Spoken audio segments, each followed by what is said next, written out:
बिस्मिल्लाहिर्रहमानिर्रहीम।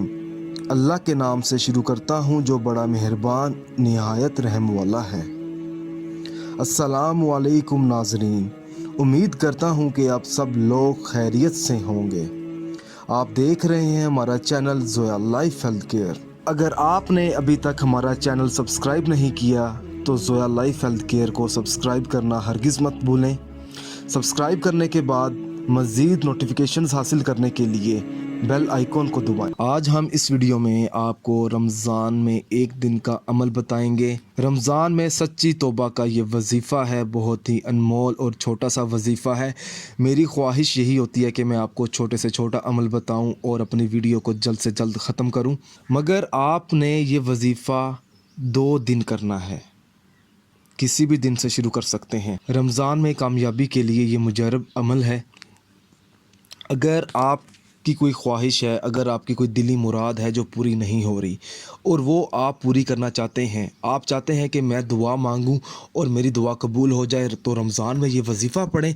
वजीफ़ा पढ़ने के बाद अल्लाह पाक से जब आप दुआ करेंगे तो इंशाअल्लाह ताला आपकी दुआ ज़रूर कबूल होगी। अमल बताने से पहले मैं आपको कुछ ज़रूरी बातें बता दूं। इस वीडियो को आखिर तक देखें ताकि आपको सही तरीके से समझ आ सके कि आपने अमल किस तरह करना है। ये वजीफ़ा आपने बावज़ू हालत में करना है और वजीफ़ा करने से पहले ये जान लें कि ये अमल किस मकसद के लिए है, क्योंकि हर वजीफ़ा, हर अमल आपने अपने जायज़ मकसद के लिए करना है और इस अमल के साथ आपने 5 वक़्त की नमाज भी अदा करनी होगी। आपको इस वजीफ़े को आपने इसी तरीके से पढ़ना है जिस तरीके से मैं अभी आपको बताऊंगा।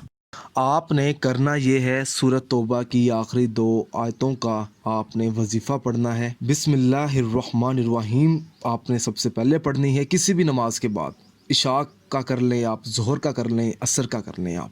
उसके बाद आपने सूरत तौबा की आखिरी 2 आयतों को आपने 41 मरतबा आपने पढ़ना है। उसके बाद आपने 41 बार या अल्लाह का विर्द करना है।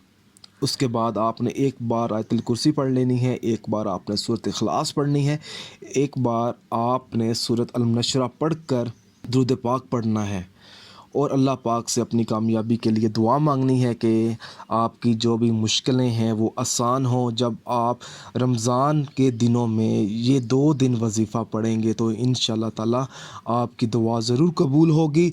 और वजीफ़ा पढ़ते वक्त आपने किसी से कोई बातचीत नहीं करनी और वजीफ़ा पढ़ते वक्त आपने अपना मतलूबा मकसद अपने जहन में रखना है। अगर आप इस अमल के बारे में मुझसे कुछ भी पूछना चाहते हैं या कोई ऐसी चीज़ है जो आपको समझ ना आई हो तो आप मुझे इस वीडियो के नीचे कमेंट कर सकते हैं ताकि मैं आपको समझा सकूं। अगर आपको हमारी ये वीडियो पसंद आई है तो इस वीडियो को ज़रूरतमंद लोगों तक ज़रूर पहुंचाएं।